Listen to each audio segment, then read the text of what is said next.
La segona edició de la Nit de la Comunicació de la Selva va plegar ahir al vespre al Teatre de Lloret de Mar a 150 professionals del sector del periodisme i la comunicació d'arreu del territori per debatre sobre la comunicació de crisi en situacions d'emergència. La presentació de l'acte va anar a càrrec de la directora de Nova Ràdio Lloret, Rosa Giral, i de Josep Borrell, gerent de la Fundació Cal Faust, que van iniciar la nit amb una ponència titulada Comunicar emergències o com minimitzar la incertesa enmig del caos, a càrrec de la reconeguda periodista Patricia Plaja. Vivim en un món molt canviant en el que veiem que, si no cada setmana, cada mes tenim algun cas com aquest, i és molt important que tots tinguem el coneixement i sobretot la voluntat, que és el que destaquem avui, la voluntat d'informar de manera transparent, de manera àgil, amb empatia i sobretot de manera molt pràctica perquè la ciutadania, la gent que està pendent de què és el que està passant, rebi els missatges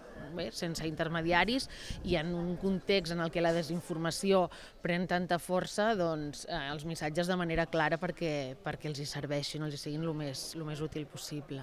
Dins l'acte també es va dur a terme una taula rodona que va comptar amb la presència de professionals com Marc Omedes, Miquel Quaranta, Glòria Atmaller, Josep Lluís Puy, Jaime Serra i Dani Duc, els quals van reflexionar sobre l'actual moment del periodisme en situacions d'emergències en diferents àmbits. A l'última situació d'emergència que vam tindre,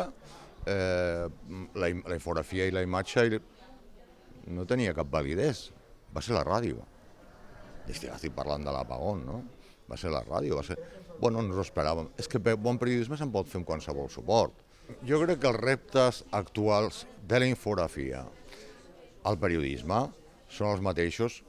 com no podia ser d'una altra manera, que tots els llenguatges que treballen en periodisme, ja sigui la imatge, la fotografia, diguem-ne, el vídeo, si estem parlant d'un suport web, o la paraula amb qualsevol dels suports, que és el rigor informatiu, la claredat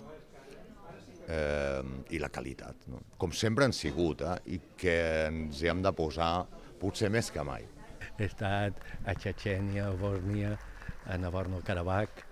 a Xile, vaig estar l'any 87 amb en Pinochet, allà vaig estar detingut, i després el Covid,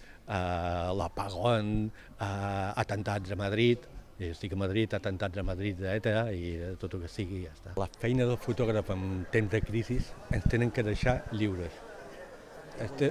Vol dir lliures que ningú ens molesti, que no posin ni serveis de premsa davant amb excuses que això és molt perillós, ni els bombers ni policies, sinó que ens deixen lliures, que no ens acotin en un lloc, que és el que està passant, que sempre ha passat. La música va protagonitzar el tancament de la jornada amb una actuació de la lloretenca Laura Gibert, cantant i participant de la primera edició del programa Eufòria de TV3. A més, l'organització va confirmar que la tercera edició de la Nit de la Comunicació de la Selva se celebrarà el 21 de maig de 2026 en un municipi de la Selva Interior, combinant així les edicions entre les zones marítimes i interiors de la comarca.